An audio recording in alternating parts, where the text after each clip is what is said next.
Bienvenue au module 4 de physique, la mécanique. La deuxième leçon, mouvement de chute verticale d'un solide.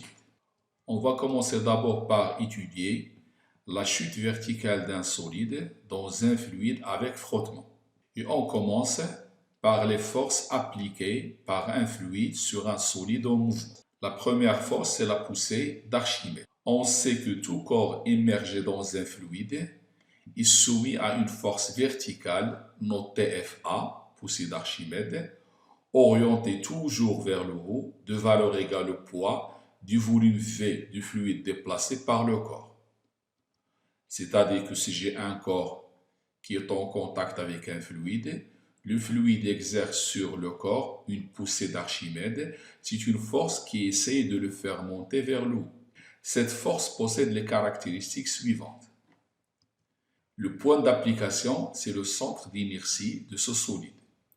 La direction, elle est toujours verticale. Le sens, toujours vers le haut. La norme, c'est-à-dire l'intensité, c'est la masse du fluide fois G, c'est-à-dire la masse du fluide déplacé à cause de ce corps, c'est-à-dire ρ du fluide fois le volume du fluide fois G. On peut négliger la poussée d'Archimède exercée par un gaz devant le poids, si on le dit dans l'exercice. Si le corps est totalement immergé dans le fluide, comme le cas ici, le volume du fluide sera remplacé par le volume du solide. F sera égal à ρ du fluide fois le volume du corps fois G. C'est cette relation qu'on va utiliser cette année, car le solide, on le prendra toujours totalement immergé dans le fluide. La deuxième force, c'est les forces de frottement fluide. Si un solide se déplace dans un fluide, il apparaît des forces de frottement fluide sur toute la surface du solide. Ces forces sont également appelées forces de Stokes. Si un corps se déplace dans un fluide, en plus de la poussée d'Archimède, il y a les forces de frottement fluide qui sont des forces surfaciques. Elles s'exercent sur toute la surface du solide. On les appelle aussi forces de Stokes. Ces forces sont de même direction que le mouvement, mais elles ont un sens opposé au mouvement, comme le montre le schéma suivant. Si le corps bouge vers le bas, le vecteur vitesse indique le sens du mouvement, la force de frottement fluide il est dirigée vers le haut. Et inversement, si le corps monte vers le haut, la force sera dirigée vers le bas. Cette force possède des relations selon la valeur de la vitesse. Dans le cas où les vitesses sont considérées très faibles, c'est-à-dire lorsque la vitesse ne dépasse pas quelques centimètres par seconde, l'expression de la force F sera écrite de la façon suivante. F égale moins K fois V. Ceci veut dire que la force F et le vecteur vitesse ont des sens opposés. C'est le cas de très faible vitesse, c'est inférieur au centimètre par seconde. Cette constante K, c'est une valeur qui dépend de la nature du fluide et elle dépend aussi de la forme du solide étudié. Si le fluide change, la valeur de K change. Si la forme du solide change, sa valeur aussi change. Donc c'est une constante qui dépend de la nature du fluide et de la forme du solide. Le cas où la vitesse est supérieure à quelques centimètres par seconde. Dans ce cas, l'expression de la force de frottement va s'écrire de la façon suivante. F égale moins K V au carré fois U. Au lieu d'avoir une vitesse à la puissance 1, j'ai une vitesse au carré.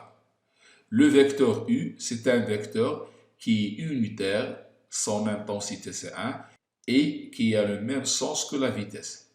Donc ceci veut dire que la force et la vitesse ont toujours des sens opposés. Donc toujours la force F, il est de sens opposé au mouvement. Si on ne connaît pas la valeur de F dans les exercices, on va le noter en général F égale moins K V à la puissance n fois U. Et on va nous demander de calculer cette valeur n. On va trouver soit 1, soit 2. C'est ce qu'on verra dans les exercices. On va étudier maintenant l'étude des variations de la vitesse au cours d'une chute verticale dans un fluide. On va suivre par des procédés adéquats comment varier la vitesse au cours d'une chute verticale dans un fluide. Alors, cette variation, elle est déduite expérimentalement. Donc, l'étude expérimentale de la variation de vitesse d'un solide en chute verticale dans un fluide a conduit au graphe suivant. Ce graphe montre que la vitesse augmente progressivement jusqu'à atteindre une valeur limite qu'il ne va pas dépasser. Donc, il ne faut pas croire que la chute verticale dans un fluide, la vitesse va augmenter jusqu'à l'infini. Non, elle augmente jusqu'à une valeur bien déterminée et elle reste constante. Ça nous rappelle l'électricité, le régime transitoire et le régime permanent. Donc, d'après ce graphe, on peut dire que le mouvement du solide se compose de deux phases. La première phase, c'est le régime transitoire, ou bien appelé aussi le régime initial. Au cours de ce régime, la vitesse du solide augmente progressivement. Puis il y a un régime permanent, au cours duquel la vitesse atteint une valeur constante dite vitesse limite, et lorsque cette vitesse est atteinte, il ne change pas, elle reste constante. Donc le solide dans le régime permanent possède un mouvement rectiligne uniforme. Donc à savoir maintenant, comme résumé, que le solide il est soumis de la part du fluide à la force d'Archimède, la poussée d'Archimède, à la force de frottement fluide. À savoir aussi que le mouvement du solide se compose de deux phases dans un fluide. Une phase transitoire où la vitesse augmente progressivement. Une phase finale, c'est le régime permanent, où la vitesse atteint une valeur limite. Donc le mouvement sera dans le régime permanent rectiligne uniforme. On va passer maintenant à l'étude théorique de la chute verticale avec frottement. Et on va prendre comme première question déterminer l'équation différentielle de ce mouvement. Pour cela, on va considérer une bidance qui tombe verticalement sans vitesse initiale dans un liquide. La bille elle est soumise à trois forces. La première, c'est la poussée d'Archimède. La deuxième, c'est la force de frottement. Et la troisième, c'est le poids du corps. On va appliquer la deuxième loi de Newton à la bille dans un référentiel terrestre supposé galiléen, c'est-à-dire P plus petit f plus FA égale ma. On va représenter ces forces sur un schéma et on va choisir un repère d'étude. On a un solide soumis à trois forces, le poids, petit f, force de frottement, Fa la poussée d'Archimède. On prend l'axe vertical dirigé vers le bas qui a le même sens que le mouvement et qui est parallèle à la trajectoire. Et on va projeter sur cet axe, comme la leçon précédente. La projection de P sera positive, les deux autres seront négatives. Donc P moins FA égale m dv sur dt, c'est m fois l'accélération, puisque l'accélération c'est dv sur dt. On va remplacer P par mg, la force par k v à la puissance n, et Fa par ρ du fluide fois le volume du corps fois g. Kvn parce qu'on ne connaît pas l'expression de la force. Rho du fluide fois V, c'est le volume du solide car il est totalement immergé dans le liquide. Si on prend M égale ρ de la bille fois V et on remplace ici chaque lettre M par ρ de la bille fois V, on trouve ρ de la bille fois V à la place de ce M et ρ bille fois V à la place de l'autre M. On peut factoriser par VG ici. Et j'aurai ρ de la bille fois V dV égale V fois G, facteur de ρ de la bille, moins ρ du fluide, moins enfin K, V à la puissance N. Si on divise par ρ de la bille fois V, le volume sera simplifié ici et j'aurai comme dénominateur sur ρ de la bille, qu'on peut arranger K sur ρ de la bille fois V. Donc j'aurai dV sur dt égale moins K sur ρ de la bille fois V plus G, facteur de ρ de la bille moins ρ du fluide sur ρ de la bille, qu'on arrange de cette façon-là. C'est une équation différentielle du premier ordre à coefficients constants. Tous ces coefficients sont des constants. Si on pose par exemple B, cette expression, K sur roue de la vie fois V, et A, cette expression, cette équation différentielle sera écrite de la façon suivante. dv sur dt égale moins bv à la puissance n plus a. Donc, après l'équation différentielle, on va chercher l'expression de la vitesse limite. On sait que lorsque la chute dure assez longtemps, c'est-à-dire après une durée suffisante, l'objet, c'est-à-dire l'habit ou bien le solide, atteint une vitesse limite Vn. Donc, on déduit de l'équation différentielle que lorsque la vitesse limite égale à une constante, la dérivée de V sera nulle. Donc, l'équation de tout à l'heure, il me reste moins B, V à la puissance n plus A égale à 0, puisque dV sur dt, elle est nulle. Donc, cette vitesse, c'est la vitesse limite. Je peux en déduire l'expression de Vn. Vl à la puissance n égale à A sur B implique que Vl égale à A sur B à la puissance 1 sur n. Cn égale à 1, c'est A sur B. Cn égale à 2, c'est la racine carrée de A sur B. Donc, on sera amené fréquemment à déduire la vitesse limite à partir de l'équation différentielle. On va toujours utiliser cette méthode. On peut exprimer l'équation différentielle précédente en fonction de Vn. Alors, j'ai dv sur dt égale moins b Vn plus a. Je peux factoriser par a, ça me donne 1 moins b sur a v à la puissance n. Or, b sur a, c'est l'inverse de la vitesse limite à la puissance n. Donc, dv sur dt sera égal à a, facteur de 1, moins, au lieu d'écrire b sur a, j'écris 1 sur vl à la puissance n, fois v à la puissance n qui devient 1 moins v sur vl à la puissance n. C'est une question qui peut être demandée dans un exercice. C'est réécrire l'équation différentielle en fonction de la vitesse limite. La question suivante, c'est le temps caractéristique du mouvement. Le temps caractéristique nous donne une idée sur la durée du régime transitoire. Et ce temps caractéristique, il est déterminé graphiquement dans le cas de la mécanique. Ce n'est pas comme le cas de l'électricité. C'est-à-dire, chaque fois qu'on va nous demander de déterminer le temps caractéristique, ça sera à partir d'une courbe. Donc, le temps caractéristique du mouvement est l'abscisse de l'intersection de la tangente en t égale à 0 à la courbe v égale à t et l'asymptote horizontale v égale vn.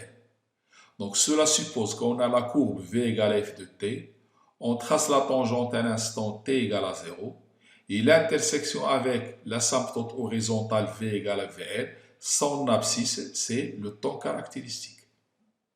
Donc, j'ai la vitesse qui varie, la tangente à l'origine, l'intersection avec la vitesse limite, la projection, c'est tout le temps caractéristique du mouvement. On peut nous demander de résoudre l'équation différentielle précédente avec ce qu'on appelle la méthode d'Euler.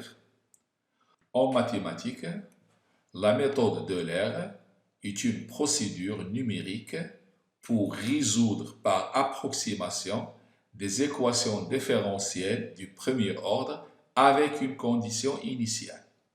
Ça veut dire, si on veut utiliser la méthode d'Euler, on doit avoir une équation différentielle du premier ordre et on doit avoir une condition initiale pour pouvoir commencer le calcul numérique des solutions.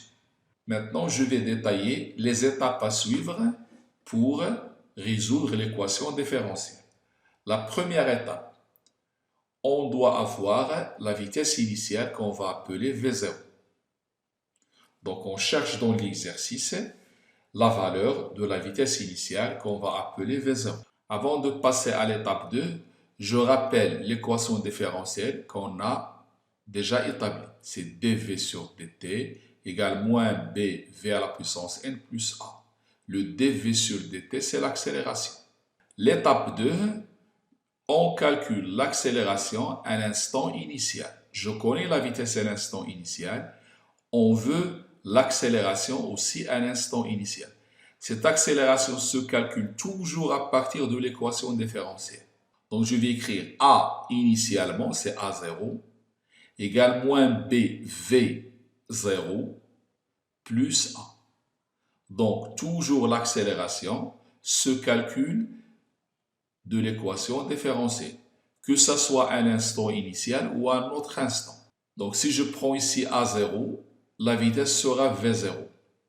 Si je prends A1, la vitesse sera V1. Troisième étape, je connais la vitesse à l'instant initial. Je veux la vitesse à un autre instant T1, c'est-à-dire après une durée delta de T. Cette durée est appelée le pas du calcul. Il est donné dans les exercices. L'instant T1 où je veux calculer la vitesse, c'est l'instant précédent T0 plus delta de T. Donc cette vitesse, je vais l'appeler V1 et c'est la vitesse à l'instant T1. Toujours la vitesse à l'instant T1 se déduit de l'accélération de l'instant précédent. L'instant qui précède T1, c'est T0, donc je vais prendre A0. À savoir que A0, c'est delta V sur delta de T. Le delta V, c'est V à l'instant T1 moins V à l'instant 0 sur T1 moins T0, c'est-à-dire delta de T. Donc la vitesse V1 sera égale à A0 fois delta de T plus V0. Je connais la valeur de A0 à partir de l'étape 2. J'ai la valeur de V0, c'est la condition initiale. Le delta de T, c'est le pas du calcul et les données dans l'exercice. Donc, je peux calculer V1. Une fois que j'ai calculé V1, je vais recalculer l'accélération, mais cette fois-ci à l'instant T1. Et c'est toujours à partir de l'équation différentielle. Donc, on recommence ces étapes de calcul. À la date T1, l'accélération A1 sera égale moins B V1 à la puissance n plus A. C'est toujours à partir de l'équation différentielle. Le A et le V seront pris au même instant. Une fois que je connais A1, je passe au calcul de la vitesse à l'instant suivant, c'est-à-dire à l'instant de date T2. Le V2 sera égal à A à l'instant précédent, c'est A1, delta de T, plus V à l'instant précédent, c'est V1. Une fois que je connais V2, je peux déterminer A2 de la même façon et ainsi de suite. Donc, d'une façon générale, toujours l'accélération à un instant I, c'est moins B, V au même instant plus A. Si j'ai n égale à 1, ça sera moins BVI. Si j'ai n égale à 2, ça sera moins BVI au carré. La vitesse à l'instant I plus 1, c'est l'accélération à l'instant précédent, I, fois delta de T, plus la vitesse à l'instant précédent. Ces relations seront utilisées lors de la résolution ou bien de l'utilisation de la méthode d'Euler. Je vais résumer ces étapes dans un tableau. Donc, à la date T égale à 0, je connais V0, je détermine A0. C'est A moins B V0 à la puissance n. Maintenant, à la date T1 qui est égale à T0 plus delta de T, je connais A0, je peux déterminer V1. C'est A0 fois delta de T plus V0. Je connais la valeur de V1, je passe à l'équation différentielle, j'en déduis la valeur de A1. C'est A moins B V1 à la puissance n. Je passe à l'instant T2 qui est égal à T1 plus delta de T. La vitesse V2 sera égale V1 plus A1 fois delta de T. Je passe à l'équation différentielle, j'en déduis la valeur de A2 et ainsi de suite. Dans le cas de la chute verticale avec frottement dans un fluide, on peut nous demander l'équation différentielle, l'expression de la vitesse limite, le temps caractéristique et l'utilisation de la méthode d'Euler. La dernière partie du cours, c'est l'étude du mouvement de chute verticale, mais cette fois-ci sans frottement. C'est ce qu'on appelle la chute libre. Donc on peut nous demander qu'est-ce que c'est que la chute libre. Il faut répondre que la chute libre, c'est le mouvement d'un objet, c'est-à-dire d'un solide, soumis uniquement à son poids. Si un corps n'est soumis qu'à l'action de son poids lors de son mouvement, ce mouvement est dit chute libre. Maintenant, on va déterminer quelle est la nature du mouvement de la chute libre. Si je prends une bille en chute libre, c'est-à-dire n'est soumis qu'à l'action de son poids, et j'applique la deuxième loi de Newton, bien entendu dans un référentiel terrestre supposé galiléen. J'aurai P égale MAG, puisque la seule force c'est P. Je remplace P par mg. Le m se simplifie. Je trouve que l'accélération égale à g égale à une constante. Donc, puisque l'accélération est constante, le mouvement de chute libre est rectiligne uniformément varié. Et on a déjà vu dans la leçon précédente que l'équation horaire d'un mouvement rectiligne uniforme varié, c'est une équation du second degré. Donc, si cet axe est dirigé vers le bas, l'équation s'écrit z égale 1 demi gt carré plus v0t plus z0. Si la chute libre est sans vitesse initiale, le v0 est nul. Mais si l'axe est dirigé vers le haut, le z sera écrit moins 1 demi gt carré plus v0t plus z0. Donc, si l'axe est dirigé vers le haut, on doit ajouter un signe moins. Donc, cette équation n'est valable que pour un axe vertical dirigé vers le bas. Si on veut la vitesse du corps lors de la chute libre, je n'ai qu'à dériver cette équation-là. Z point, c'est-à-dire la dérivée de z, c'est gt plus v0. Pour le mouvement de chute libre, on doit connaître la définition de la chute libre. On doit savoir comment montrer la nature du mouvement de la chute libre en appliquant la deuxième loi de Newton. Toujours, le mouvement de chute libre est rectiligne uniformément varié. Donc, on peut écrire son équation horaire, mais il faut faire attention au sens de l'axe. Donc, si l'axe est vers le bas, c'est plus 1 demi gt carré plus v0t plus z0. Sinon, ça sera moins. Si je veux la vitesse, je n'ai qu'à dériver l'équation horaire, ça donne gt plus v0. C'est tout pour cette leçon. Chute verticale d'un solide. Merci de votre attention et à la prochaine leçon.